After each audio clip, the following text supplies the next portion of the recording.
khơi cho nên thì lâu subscribe theo đó nha quay mong khá khá o tuna chun long tlai kho chung kle manga zong ti lan kan tu manga long tlai ti long tlai tu chu aro pagi hi nia he in hi anal hle me a kon lai ta ko mania a chuanin he lai bor vel hi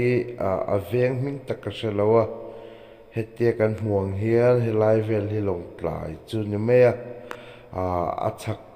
ta khi tlang moi tak takin a huala helai mun hi helipad ania helipad hi a tlai le nan sunday tlai le nan ten an mang thina mun nuam tak mai nia a mun hi a thoveng nuam me ma hemi helipad mun atang hianin long tlai ko chung te lang theya a nuam me mani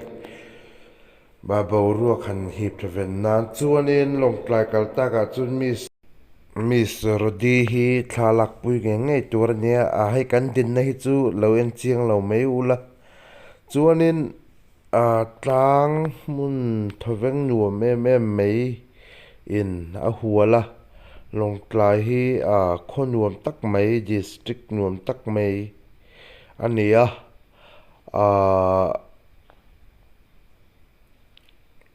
lai district ania chuanin helai helipat mun hi chelo deuh te sunday tlaya te le engemaw han ti ni khuwa te hian an len na ve hmun ber nia an park te pawh ni tel mai ang chu ti chuanin khi lai khi tlang oma tlangah khianin zo takin ei oma a hmu piang an thiamah se tuman an la hmu lo ani long tlai kal ve ni chuanin helai hmun helipad hmun hi i tlaw ve nge dawn nia boruak a thiang hlimin a nuama khawhawi a nuam me ma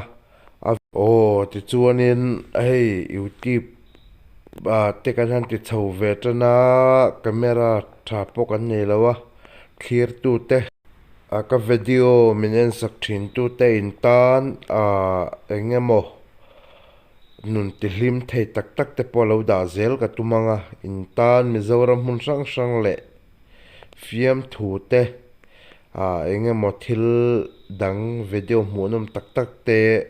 rawn dah zel ka tum dawn ani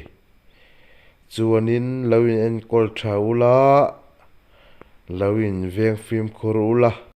clear tu te in tel lo chuan keimah hi ka keimah lo ani khetia ka video mi lo en sak hian